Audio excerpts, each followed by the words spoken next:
Hi, everybody. Super glad to have you on Tribe Talk Live today. And we're just letting everybody get in the room. While everyone's jumping in, we'll go over a couple of things really quick just to make sure if you're new to our tribe that you kind of understand how to work all of this technology stuff. So on the bottom of your Zoom screen, there's a little chat button. So if you have questions, first of all, jump in and say hi so you can practice using it. Jump in and say hi. We want to hear from you. We are a tribe. We're family. And so I want you guys to say hi. And then also put yourself on mute. If you're not already on mute, go ahead and mute yourself. This way, if the dog starts barking or your phone is ringing or something like that, it doesn't interrupt the conversation. Thank you. I see you guys finding your mute button, so don't forget to put yourself on mute. Hi, Jessica from Texas and Carol from St. Louis. Diane, hi, Diane. And Ricardo says hi. Ricardo and Helen, Amanda, love you guys. Thanks for jumping in. We're glad that you're here with us. This is just our little time to have some coffee or tea and kind of connect. And we have a really special guest today, and I'm gonna go ahead and let Anne lead into that with introducing her. I guess the last thing I have is just don't forget to keep yourself on mute. And jump in and say hi. And we're gonna take the first part of the conversation today, and we're just gonna kind of let the conversation flow, all right? So we don't have a particular agenda. And then we're gonna roll into Q&A like we always do, because we wanna make sure that if you're having concerns or you're having worries or you're having questions, that we've got a team of professionals here so we can help you. Anne is our lead nutrition coach and health coach. And we're going to go ahead and turn the mic over to Anne, and she can go ahead and lead this discussion today. All right. Thanks, Dr. B. And welcome again to everybody. We're so happy that you are joining us every couple times a week for these tribe talks. We really love that you guys are here. We like the interaction.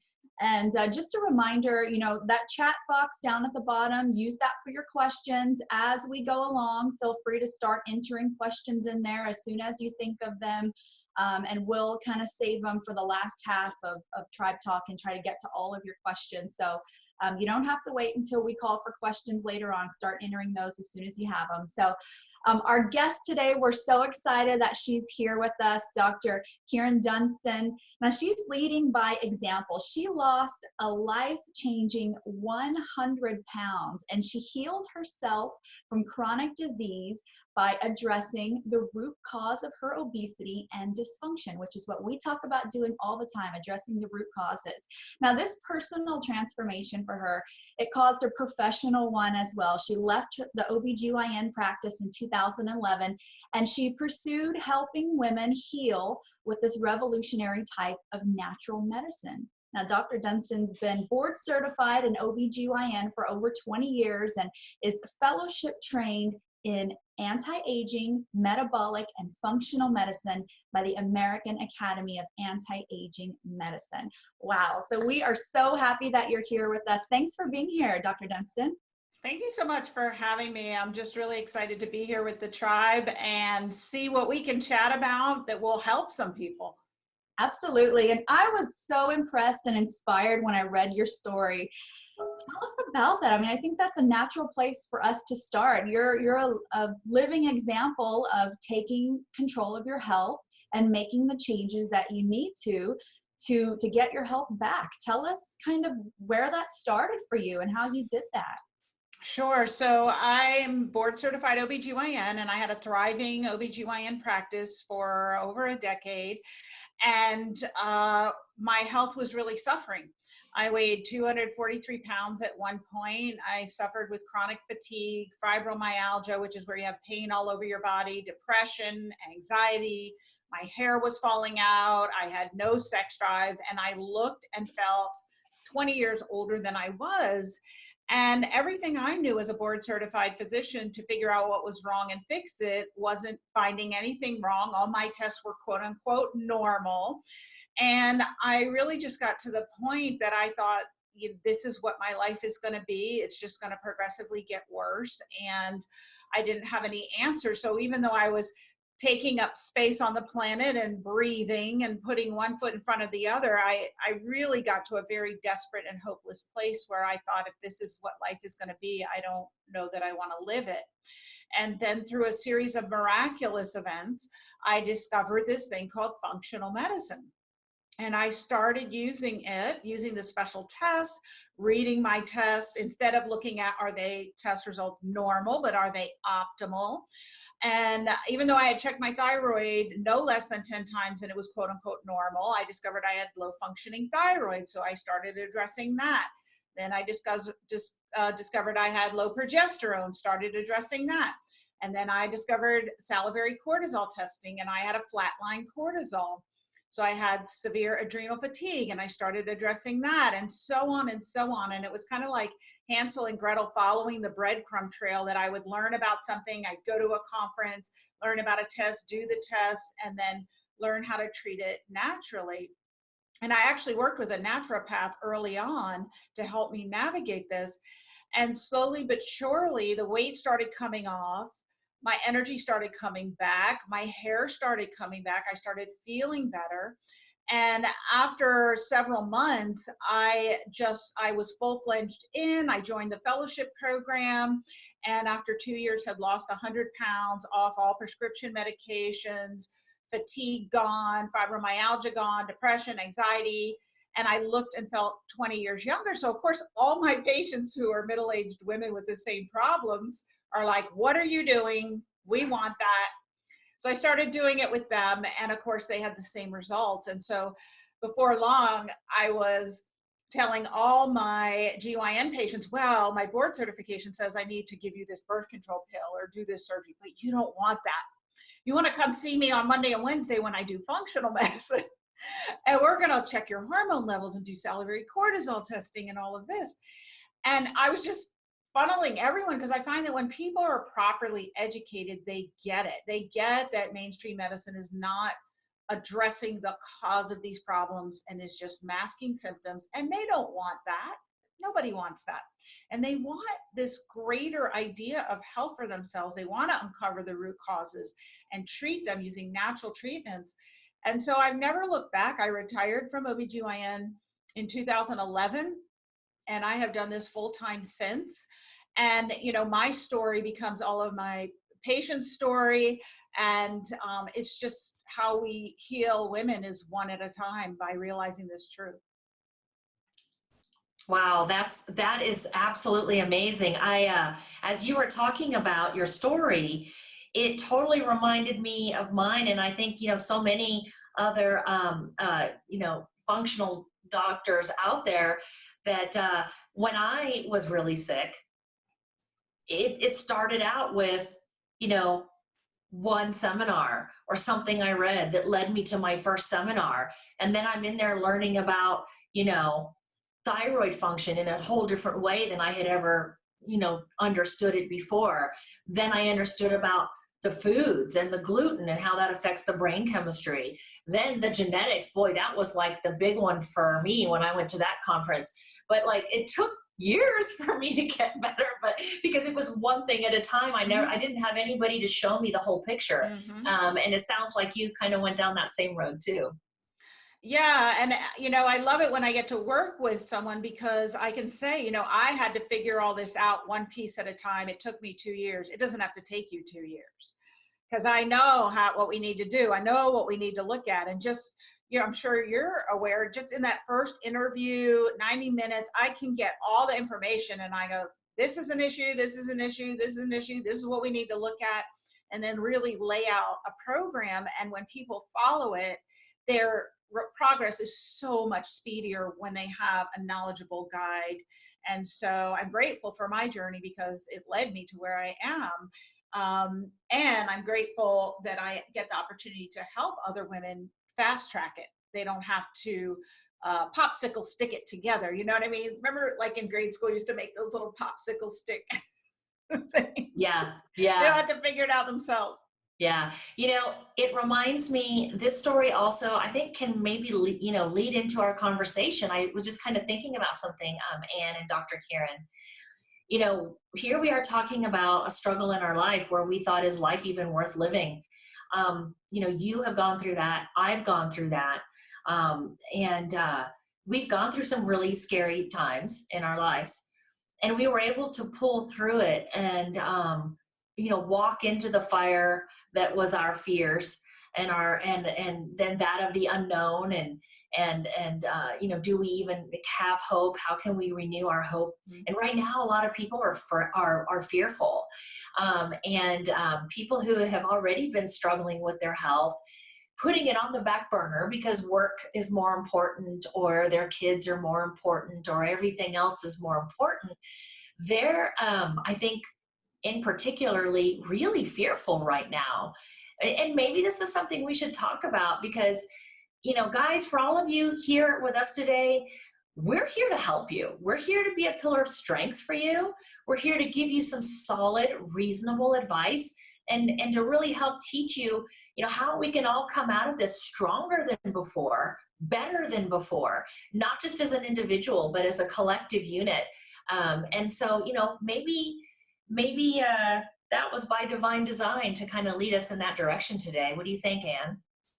I think so. I think, we've talked about this for the past few weeks, that now is the time to really try to gain control of your health. If you've been kind of spiraling out of control for the past few years, if you've struggled to find those real answers, don't let what's happening now in our world put that on hold for you. Use this as an opportunity. A lot of us have extra time at home right now to devote to ourselves and to self-care and to changing diet and cooking more and doing all those things that when you go and see someone who specializes in functional medicine or holistic healing, those are the things they're going to tell you to do. Cook more, eat out less, do some exercise, make sure you're sleeping well and de-stressing. Now is the perfect time to start doing all those things and implementing some of those things. So I think you're exactly right. Now, take advantage of this time to learn from the experiences that we're able to share with you, and let us help you get started on that. So, Dr. Kyrin, talk to us a little bit about, what are you seeing? Because I know that you're very involved with the communities. I know you've got your own talk show. And, what are you hearing from people in regards to their fears? And what, let's just kind of get that part of the conversation started.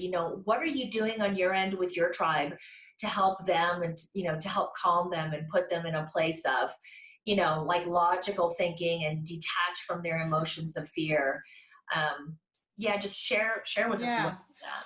So I think it is very important with the current pandemic to keep in your rational adult mind, which is your forebrain. You want this part of your brain thinking, not this part, the reptilian brain, which is what hooks into the fear. So a couple things I'm sharing with people, and I had to realize this myself, because when I realized this really was a serious threat, I kind of went down the rabbit hole into fear a couple times.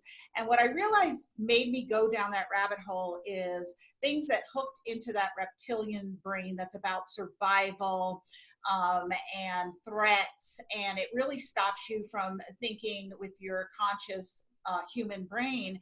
And it was that I read stories about individuals that went into a lot of detail with horrific details. I looked at pictures that I really didn't need to look at. And I looked at a lot of people's opinions who had doctors in hospitals who had been dealing with this. And what I realized is that wasn't serving me. That was only going right to my reptilian brain, hooking in. So I have no policy on that. I only look at credible information from the CDC, my state government, and factual information from people I trust and sources I trust that educates me. And then once I'm educated and I have credible information, then I can make choices about how I want to respond instead of react. So I think for anyone listening, this is the first thing you need to do. Unhook. Do not watch the news 24 hours a day. Do not have constantly negative news running all the time with every sway in the opinion and actions of what's going on that doesn't serve you. So stay in factual information and take credible action. That's the first thing. And then, you know, I love Maya Angelou says something about fear and hope cannot occupy the same space at the same time. So pick one and take it with you. And I'm picking hope. And actually, one of the things that really is helping me is when I get up in the morning, I set my mindset before I interact with the world. And I'm suggesting my tribe does this too. So I've been listening to a 21-day meditation series by Oprah and Deepak on hope. And so that's wonderful. It's got great meditations and really get centered in that every day.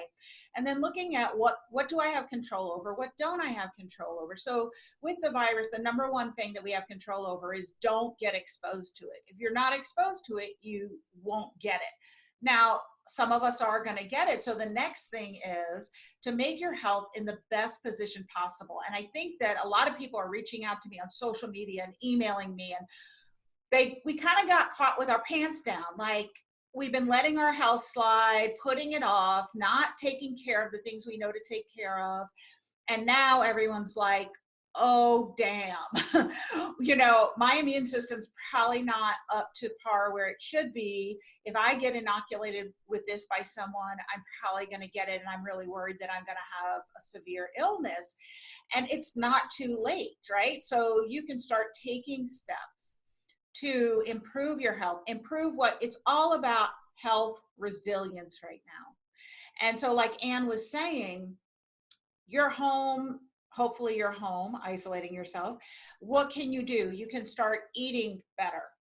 You can start exercising. You can start meditating. You can start taking supplements and doing all the things you know you should have been doing. Go ahead and do them now, because you can really improve your resilience and your immune system function, so that you know, if you are inoculated with the virus, your body may not even get sick.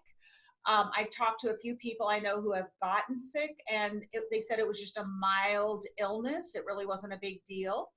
And then your body can handle it and take care of it. So get on top of that. Health resilience is really what I've been echoing with my tribe. Is it's not too late, get on it now. I love the points that you made in that, and especially I want to talk about for a second the points you made about the media and about turning off the news and disconnecting from that. And that was my previous career. My background was in TV news, and so I have a little different perspective than a lot of people, because you know, although TV and media is a service to the public, it's also a huge business. And a lot of people don't realize that it's all about ratings. They want you to watch all day. They spin stories and give it its little, you know, sensationalized twist to get you to keep watching and get you to keep coming back for more. And I agree with you 100%. We have to disconnect from that in a time like this, or else we will drive ourselves crazy watching for that next bit of breaking news or that next big story. And there will be one. The media is going to ride this for as long as they can, which will be weeks past today. So I love that bit of advice. I think that's so important. Disconnect from social media. You know, set a limit for yourself on how much time you allow yourself to be on social media every day.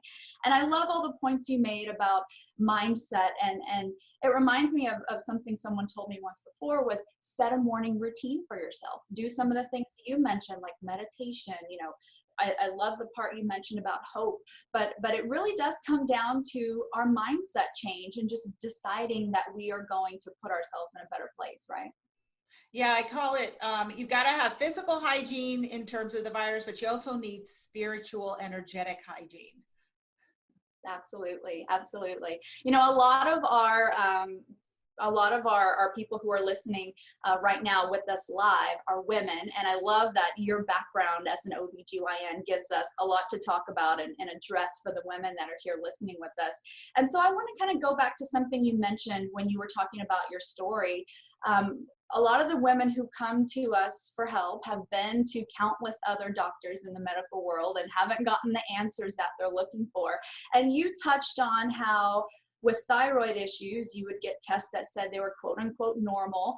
So talk about the difference between testing in the medical world and testing in the functional world, and why that's so important that you get the proper kind of testing if you're dealing with some of these issues like you were.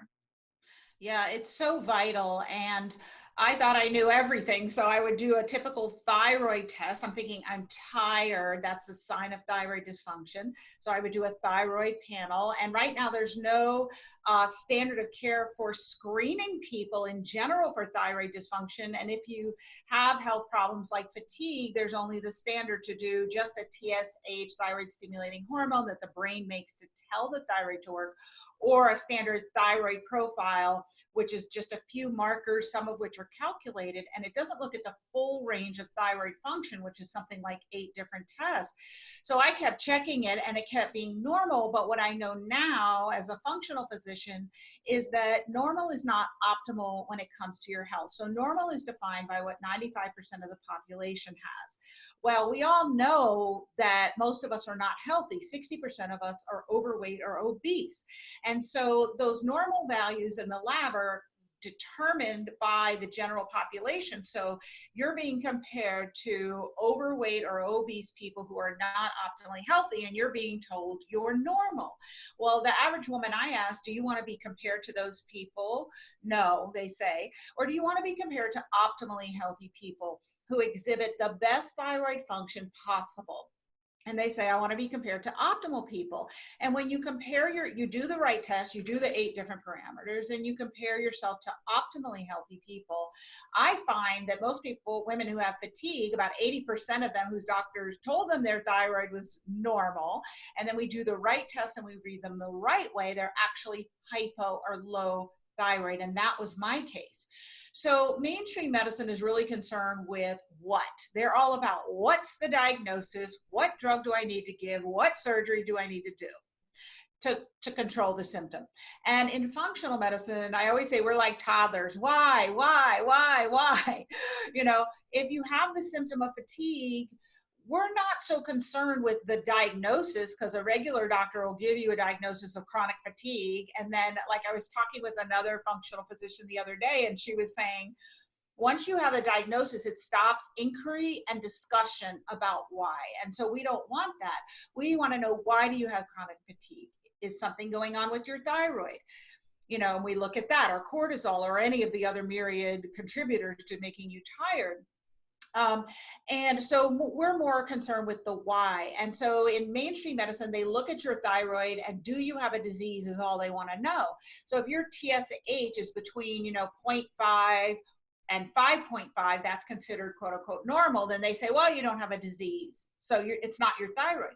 But we know in functional medicine, if your TSH is above 2, that you have low thyroid function. That means that your cells are not seeing adequate thyroid hormone on a minute by minute or second to second basis. And your cells depend on that metabolic regulator of information to know how to function. And your thyroid's really your battery, and it regulates your metabolic rate and tells your body how to burn your fuel sources for energy. And your fuels are glucose and fat. So if your cells aren't getting the signals, then they're not burning fuel properly, then all your cells are not getting the proper energy nourishment to do what they need to do. Well, are you going to be tired? Yes. So we look at your inactive thyroid hormone T4 and the free fraction, right? It only depends how much is available to your cells that they can use. And we look at the active form. Your body has to convert T4 into active T3. That's your active thyroid hormone. And what are those levels? We also look at something like reverse T3, which is a form of T3 that your body can make, particularly when it's under stress and your cortisol, stress hormone, has a problem. they can sit on the thyroid receptors and block normal thyroid hormone from being there. And we look at your antibodies to thyroid. Are you making antibodies? I see patients every day who have quote unquote normal thyroid function by a mainstream definition, meaning they don't have a disease, but they have antibodies. Their immune system is making antibodies to their thyroid and attacking it. Now, eventually, if that's untreated in 5, 10, however many years, they're going to have a thyroid problem. Well, wouldn't you rather know that you're making antibodies years before? Because then you can do something about it and you don't have to go down that road. So I think thyroid is probably the best example we have in functional medicine to help people understand the difference between normal and optimal. And I explain this to women and they're like, wow, I totally get that. And then they get mad because they say, why doesn't my regular doctor know this? And I have to say, you know, I don't want to throw doctors under the bus because I practiced that way for years before I knew better. And like Oprah says, when you know better, you do better. That's how they were trained. It's how I was trained. And when you're told you're board certified, you know all there is to know about women's health, right? You get contempt prior to investigation and you don't think that there's something you don't know. So all the doctors who practice this way, they had a health problem themselves and finally learned the truth, or they had a loved one with a health problem and they were determined to get to the bottom of it. And then they became open to receive this information. And I think that's more and more of us. And really it is the medicine of the 21st century. Everybody's coming along. And I think this pandemic really is highlighting the inefficiencies in our current healthcare system and the fact that we're really not talking to people about health resilience, because health resilience is about health optimization, which is what functional medicine is about. And it's not about disease and symptom management with drugs and surgery. And so I think that it's really going to start the conversation with everyone about what are we doing about our immune system function, and the fact that our immune systems are really in the tank because our cortisols are messed up and we're suffering with these chronic lingering problems and we're not addressing the function of the body.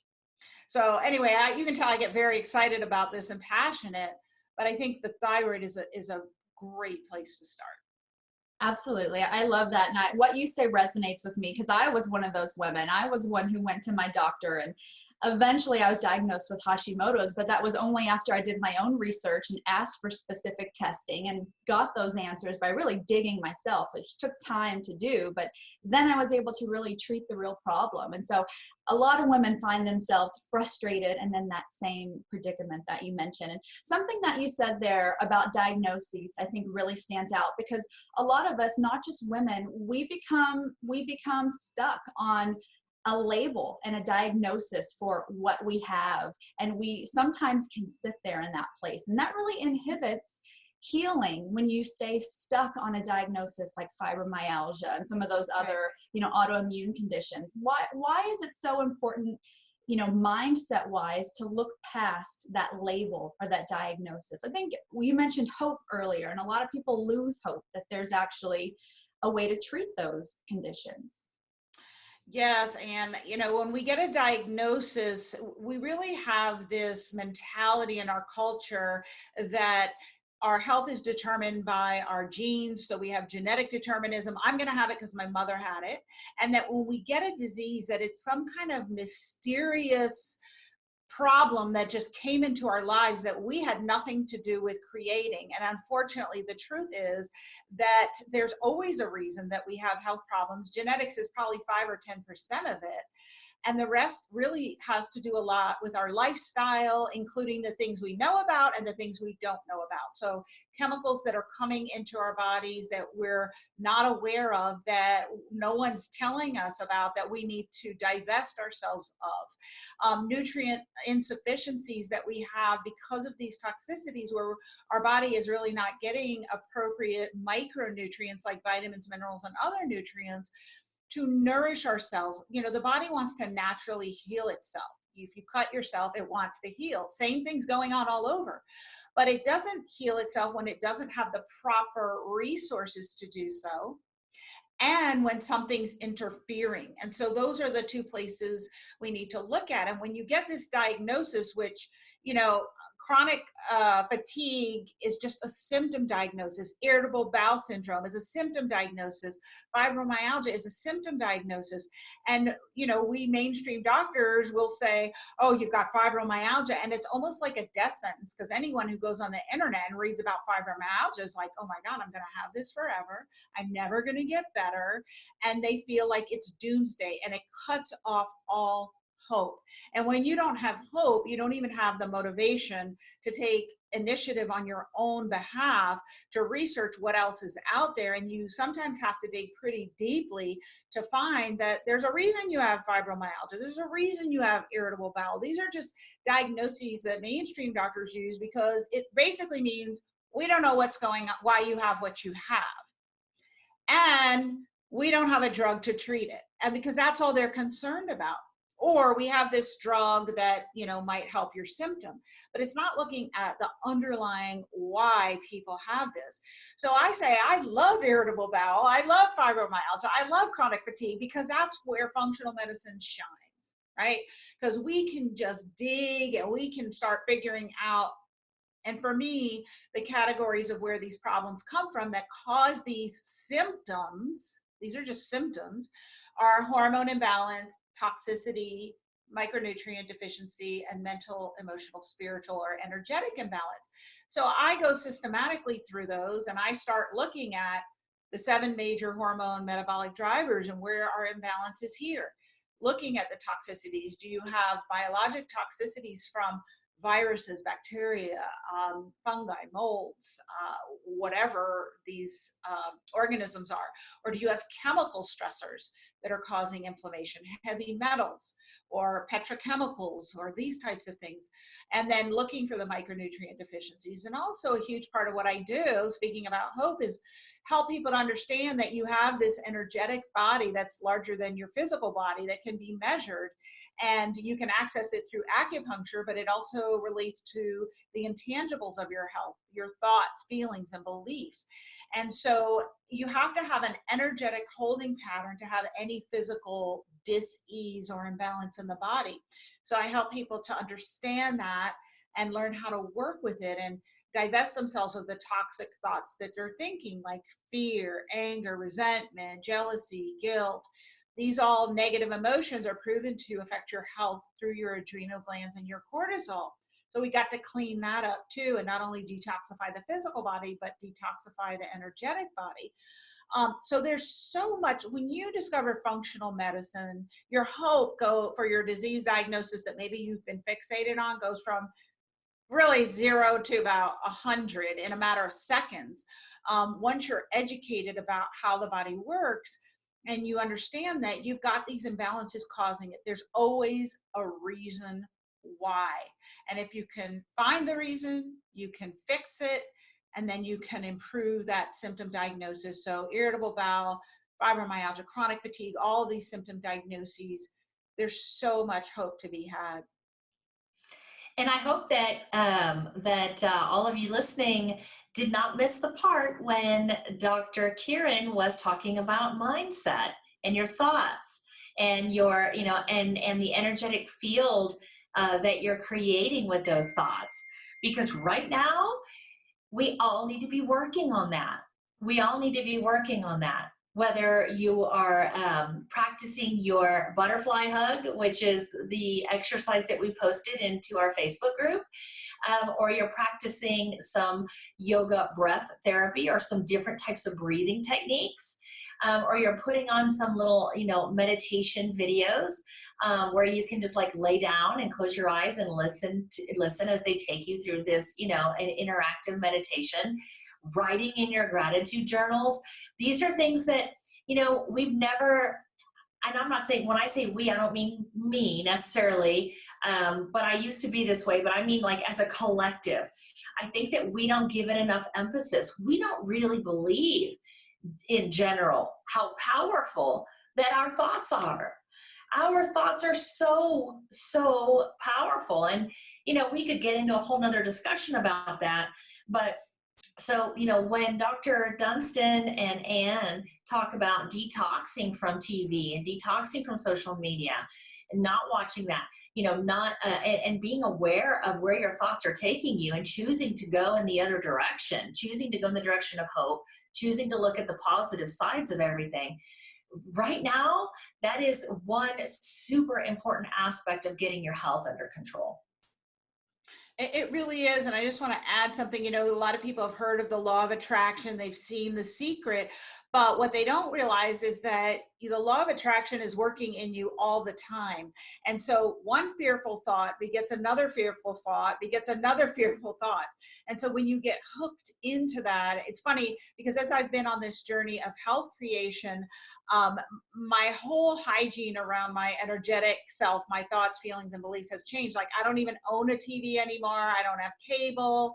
I do have the stream apps, not live, so I don't watch the commercials because those really are telling me there's something wrong with me. I need to buy something, and I don't want that in my consciousness. But the law of attraction is attracting. So if you are thinking fearful thoughts, you're attracting more things to be fearful about and more information like that. So, I was talking on a podcast yesterday that's primarily very religious people.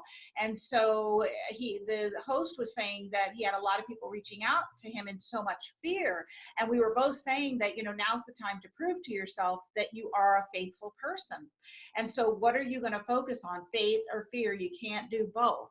You either got to have faith and go with that and stick with it and do all the practices that help you, whether it's reading spiritual or religious material, reciting prayers, praying, meditating, being in a virtual community with other around that, but really divesting yourself and disconnecting from those things that increase your fear. So it's so key right now.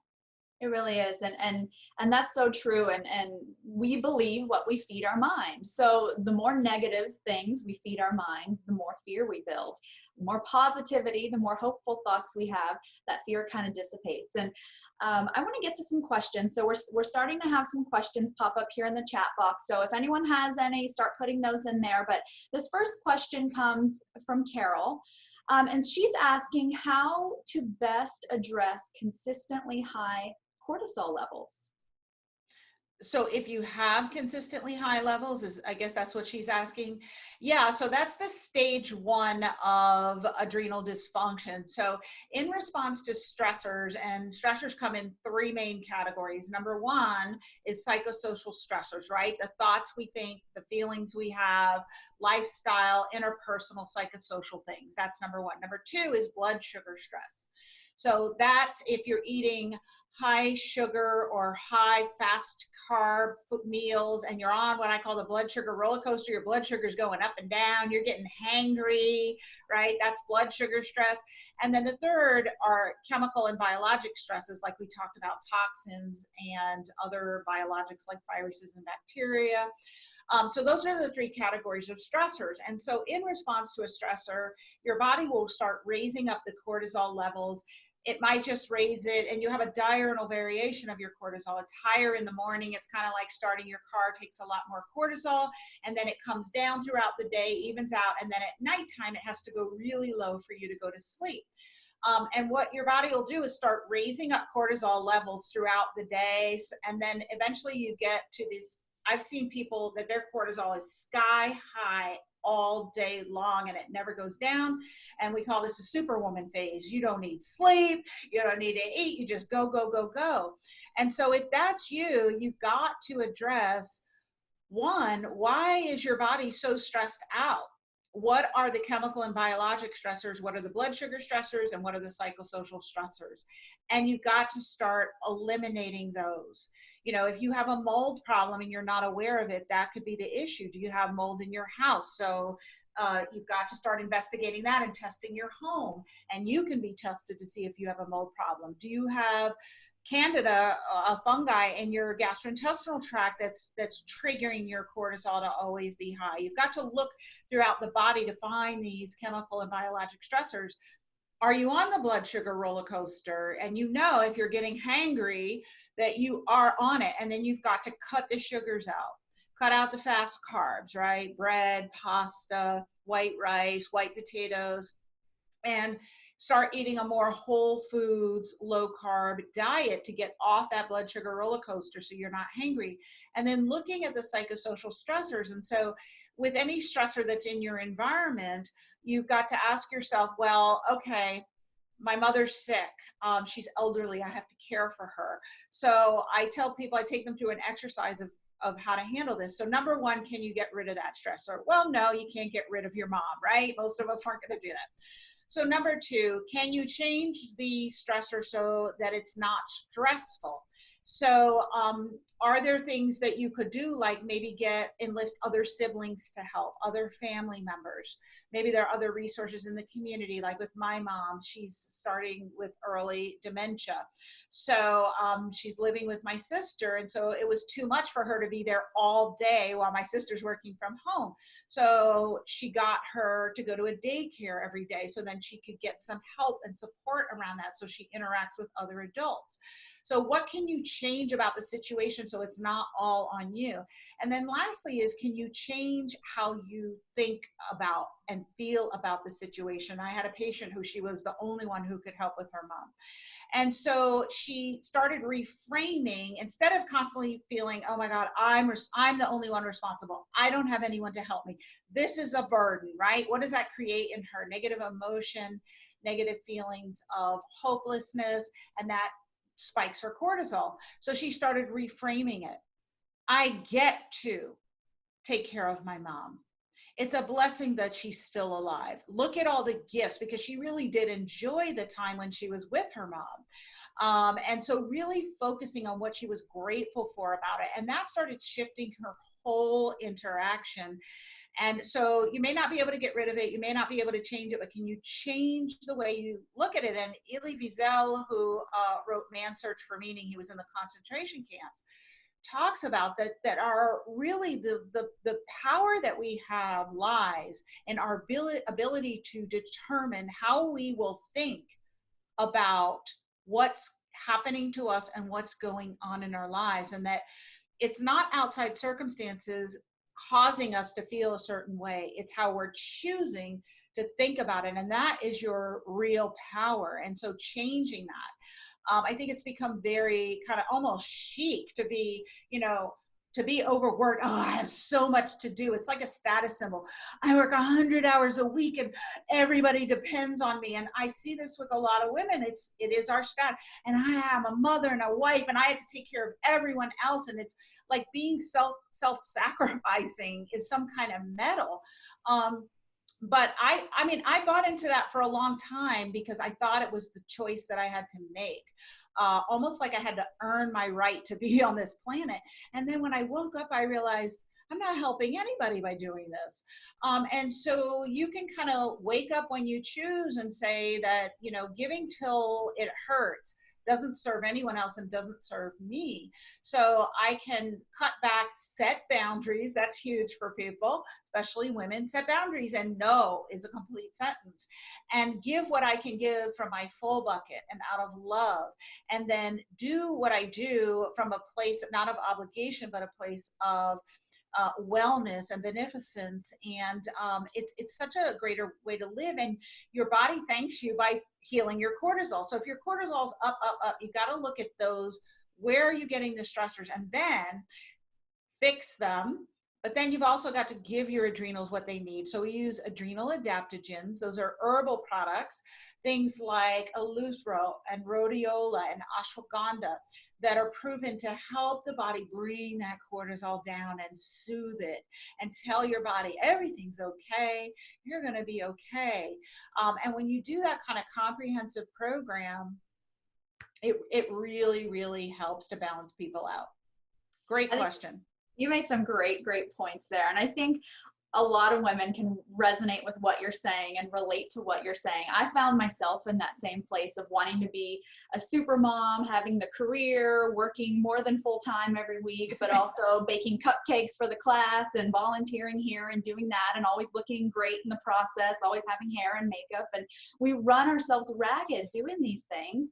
And we need to realize that we do not have to do that. It's okay to say no. That's so hard for some people to say no. It was hard for me to do. But a lot of women are asking, how do I do that? How do I do what you just said? Where do I start? What should I implement to start making those changes? Because it's hard to do all of those things that you said at once, and it is. But where does someone start? I think you start with writing and inventorying where you are. Looking at where you are. So I had a patient one time, and we kind of were at this point because, you know, with functional medicine, it does require an investment of your time to do the work to straighten these things out. And so she was really struggling with some of the practices. And we kind of sat down and talked about, okay, what does your daily life look like? So start writing out. So I have people do an exercise where they have a 15-minute increment calendar on a piece of paper and write out right now where you're spending your time, including if you spend 15 minutes, you know, bitching to your neighbor a day, you need to put that on there, bitch to neighbor, right? Everything that you do, where you spend your time, and then add up where you're spending your time and do a tally. Okay, I spend this many hours a week sleeping, I spend this many hours commuting, this many hours taking care of my kids, right? Everything, this many hours with work. And when I first did that, if you had asked me, I would have told you I don't really watch TV. But back when I did this first exercise, when I saw in black and white that I actually was spending several hours a week watching TV, it was a real reality check. So you got to get honest with yourself. And then look at the things that you're doing and see what you're doing that somebody else could be doing. So with this one woman, she had 3 teenage daughters in her house, right? Not 1, not 2, but 3. And yet, and still, she was doing all the grocery shopping, all the meal prep, all the cleanup around meals. She had 3 daughters in their teenage years who were fully capable of assisting with these tasks and actually who need to learn how to do these things. They need to learn how to cook. They need to learn how to shop and plan a meal. So when we talked about it, I you know, and I love to use inquiry and ask questions. I said, so I'm just curious why, you know, do you think your daughters need to learn this? Do you think they could help you? And she, you know, it just wasn't in her mindset. She thought it was her responsibility to do this. So after we talked about it, she came to the realization, wow, I'm actually depriving my daughters of contributing to the household and learning useful, valuable skills that they're going to need by my control, feeling like I have to control all this and do it myself. And so once she really got this, she said, so I asked her, well, what are you going to do about it? She said, well, I'm going to go home and I'm going to make up a chore chart. And I'm going to assign on a rotating basis who's responsible. You know, one day, one person's going to be responsible for planning the meal. We'll do the grocery shopping as a group, and then they'll be responsible and they can delegate to their sisters. Well, bam, an hour a day dropped into her lap extra so she can go do self-care. So I think you start with doing a reality check, and I love writing exercises. I love the calendaring exercise. And then really also writing down what you value in what are your values. And then looking at how you're living, and are you living your values? Are you living someone else's values? And what does your time management show about, because where you spend your time is what you value. And so if you're watching TV, like I saw several hours when I would have told you I didn't watch it at all, am I valuing entertainment on TV? Well, that's not one of my primary values. So then how do you want to move your life into alignment with your values? Because if you're living outside of your values, that creates friction and resistance, and your cortisol is going to exhibit that and feel that. So I think that's a great place to start. And you don't have to change everything. For me, ultimately, my health was so in jeopardy. I don't know where I would be if I hadn't discovered functional medicine. I also worked with a life coach to help organize all this, and now I've become trained in life coaching so I can help my clients with this, because my life was so out of balance, and I really had to work to get it back into balance. And fast forward, I discovered this in 2008. It's 2020. I don't own a TV. I'm very selective about the programs that I do watch, to make sure they're in alignment. And my life is very focused around a connection with something greater than myself. And that means meditation and prayer and journaling and communing with like-minded people, to support each other on this journey. And it doesn't, you don't do this overnight. You do it over however long it takes you, but really evaluating, is my life my life? I used to wonder, like, whose life is this? Because this isn't my life. I'm just a participant, and I'm being used so severely. And I couldn't get in my head that I set it up this way. And so I had to take a minute. And this is I think the social distancing or physical distancing is so vital. I call it a spiritual timeout.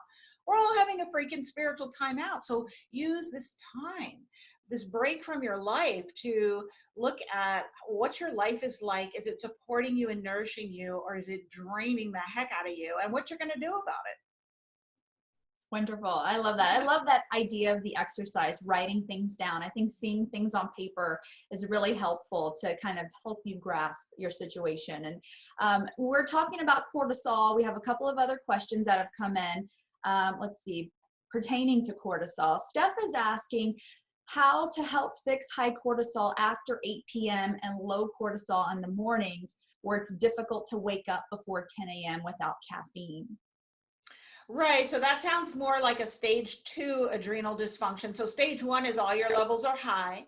And then what happens is your body can't maintain that level of output. So your levels start dropping, and they drop unevenly, and sounds like your morning cortisol is really low. And like I said, it needs to be high. And your cortisol isn't coming down at night when you need to sleep. So that's a stage 2 dysfunction. And so the beauty about adrenal adaptogens, these herbals that we talked about, is that they work to fix everything. If you're high, they bring you down. And if they're low, you bring them up. And it's not like a drug where you have to take it when your cortisol's high, or you have to take it when your cortisol's low. You just take them daily at whatever time, and they're in your body, and they start. So these are informational products. These plants speak to your body cells in a language that we don't understand, but they understand, right? And they speak to each other, and they say, calm it down when it is too high and bring it up when it's too low. I would say avoiding caffeine is key, although I know you probably want caffeine in the morning, but ultimately that just depletes your cortisol more. It jacks up your epinephrine, norepinephrine, and your cortisol after you drink it, and you feel great, but then that crash makes it worse in the end. So if you can forego the caffeine, you'll do better in the long run.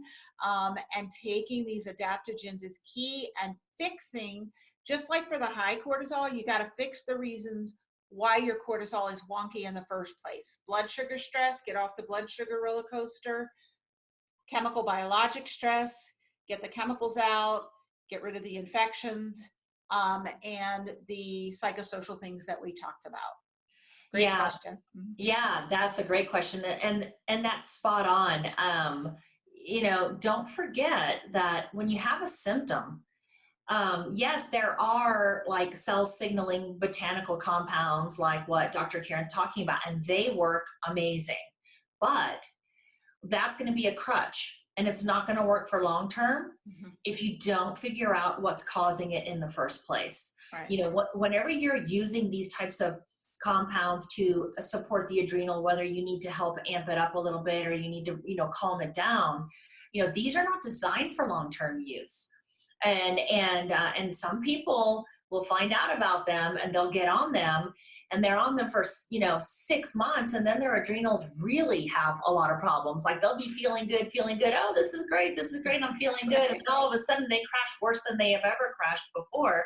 And so you really want to figure out what's going on and start addressing the underlying causes, because taking a supplement to address the symptom is the same as taking a pill for an ill. It's the same mentality. So yes, we can like guide you, and there are things that you can take to help support the adrenals, but that's temporary while you figure out what the underlying cause is. Perfect. Let me get to this next question from Laura. She's asking about MTHFR. Now, if a doctor suspects she has that gene disorder, is it vital to be tested for that? Yeah. Oh, yes, definitely. So you want to get tested for that. And it is important. There's some things that could be going on that you can kind of tell that you think that you have it, but I think that having information is power. And so it really empowers you. And if you do have a defect there, then there's certain things that you need to start doing for your health. Like you might notice, so I have a defect in my MTHFR. And I have another interview starting in a few minutes, so I'm going to need to get off in a second. But so you'll need more B vitamins. And so what can happen is that your whole cortisol, epinephrine, norepinephrine system, once it gets revved up, you may have trouble unrevving it. So, it's funny because when I discovered that I had a genetic defect there, it's like, well, no wonder when I get upset, I can't calm myself down, because that's one of the symptoms of it. Like I would just get up and I couldn't get back down. So there are things that you can do to calm that system down and give it the nutrients that it needs to heal it. But then also, once you know that there's not something emotionally wrong with you, it's a physical situation. And it can be important to know that. And any doctor can do the test. Just ask them, tell them I want genetic testing for MTHFR, and they can give you the results. And so absolutely, I would just ask for that. It's a standard test done at standard labs that you can get tested for. Wonderful.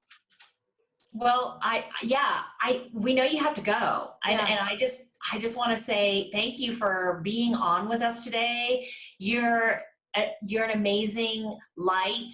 And I love you dearly. I remember when you reached out to me and we got connected and I was on your show, and we're here for you in any way that we can help too.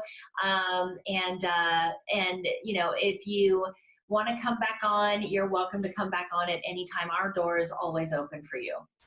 Well, same here. Thank you so much for having me and sharing me with your community. It's just a pleasure to be here. You are a light as well, and you do so much good for people, and I'm just grateful to be a part of it. So you all be safe, take care of yourselves, take care of each other. Everybody listening, thank you for blessing us with your presence. Thank you. Thanks. Okay. Bye. So for those of you who are still on, we can finish answering a few questions. We've got a little bit of time here. And I wanted to jump in on the MTHFR because as you know, those of you who know me know I really geek out in the whole genetic realm. One of our other coaches, Ashley, she does that too, Dr. Ashley, and she's not here with us today, but let me just touch just a little bit on that. And I'm looking for the question because there was something that you said that I want to address. All right. So your doctor suspects that you have the MTHFR disorder. Let me just start right there. Let's put the brakes on. You do not have a disorder. Even if you have a SNP or a variant or a mutation, whatever you want to call it in that gene, you do not have a disorder. So let's grab that label, crumble it up, and throw it out the window because there's no disorder there. There are many people who do have variants. You can call it a mutation, a SNP, a variant. There's lots of different terms for it. But that's a part of our evolution. It's a part of how we change, right? So that the human race can survive. And while we might see it right now as something negative, 30 years from now, we're going to see how it turned us into more superhuman people. But I just want to discuss that. MTHFR is just one of many methylation genes. Methylation genes are super important in the body. because they are responsible for helping to drive over 250 different chemical reactions in the body, including your ability for detoxification, your ability to be fertile and be able to get pregnant and carry a baby through term. It helps regulate your thyroid function, other metabolic function. It helps you to regulate how your liver processes cholesterol. It regulates how your body makes and breaks down certain brain chemicals like dopamine and serotonin. I mean, it does so many different things. And oftentimes when people have an MTHFR mutation, well, whether they have that or not, a lot of times they do have mutations in their other methylation genes too. And so looking at just MTHFR, I'm telling you right now, it's not enough of the picture. That's like if you buy a 50-piece puzzle or a whatever size puzzle. My son just bought a 1,000-piece puzzle that he and the kids are working on. And you just, you buy the whole puzzle and you get one piece. You can't see the whole picture. It makes no sense to just do an MTHFR test.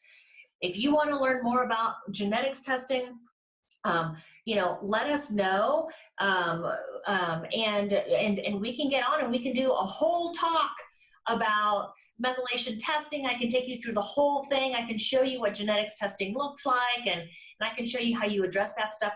The good news is that by understanding what your genes are showing you, that's your operations manual. And so it shows you what to do. We have 95% control over how our genes work for us. Right? So I just wanted just to touch on that so that, because I don't want you thinking that you might possibly have an MTHFR disorder, because that is absolutely not true. Even if you have a mutation, there is not a disorder involved with that. It just shows us that you probably need some more methylfolate. And again, we want to look at a much bigger picture. And do we have any other questions? We do. This one is from Lauren. Hi, Lauren. Now, she just learned that she has mold and chemical toxins. She meditates. She's addressing the psychological things. Can the toxins be the cause of her super high cortisol? And she says it's top of the charts all day long. Oh, yes, absolutely. It totally can. So your cortisol is your stress release hormone.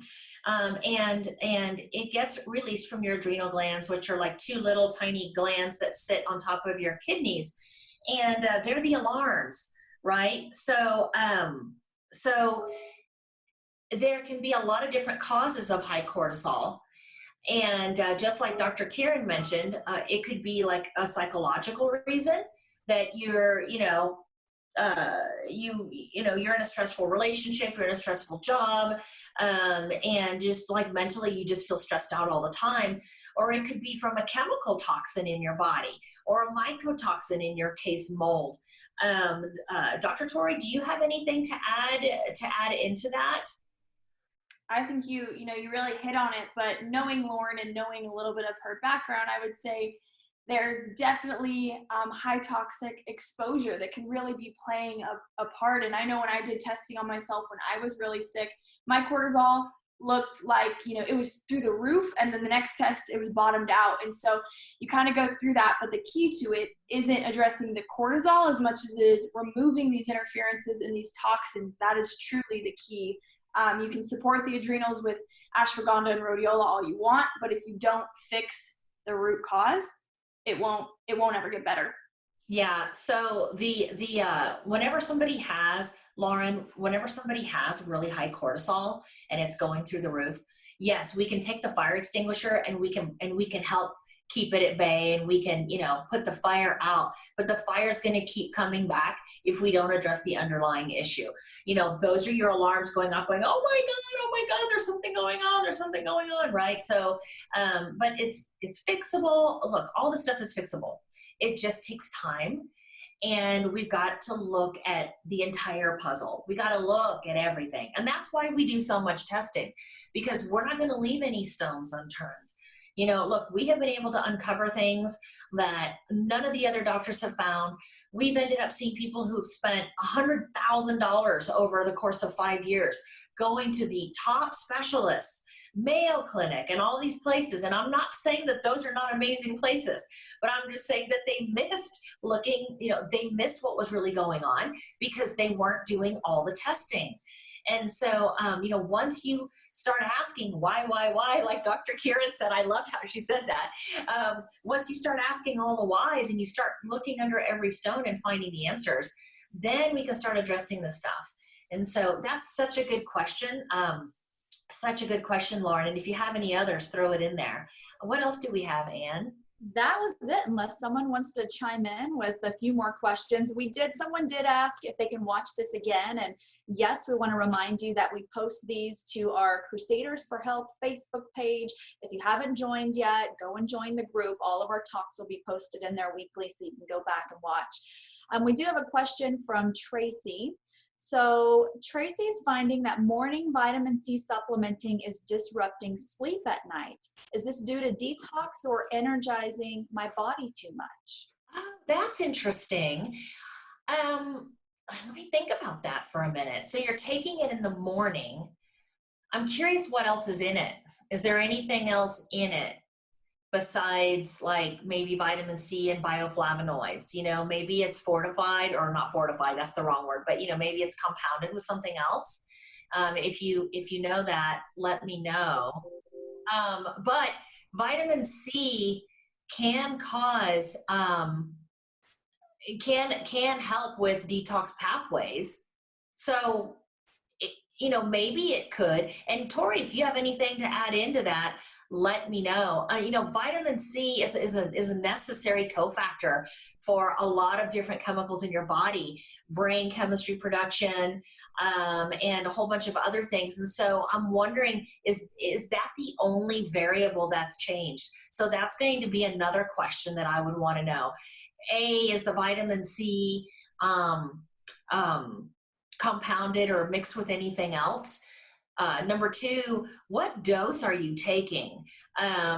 Because if you're up at like therapeutic doses right now, I would say that it could be causing kind of like a downstream effect of some biological shifting and changes in your body, including detox. And so, I'd want to know that.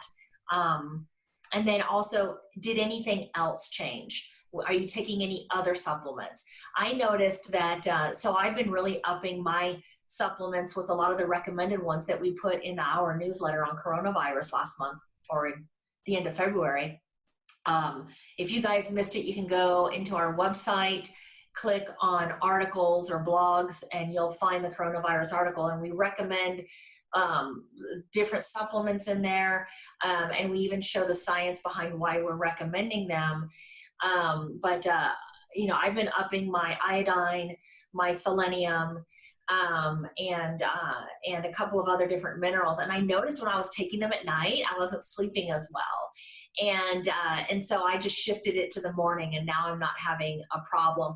And remember, like a lot of minerals, are also like cofactors with a lot of chemical reactions. So it was doing something, obviously something that was good for my body. I just needed to shift and take it in the morning. What else do we have? Anybody else? That is all the questions. We have a couple of suggestions, possibly doing a session on when to take vitamins and which not to take together, and what type of vitamin or supplement regimen to get on. And they could go back and watch one of the other talks we did. Didn't we do a talk on supplements recently? I think we did. When to take which vitamins and which not to take together to make sure that they're away from food. But we didn't get into that exact topic. So yeah, we could do that.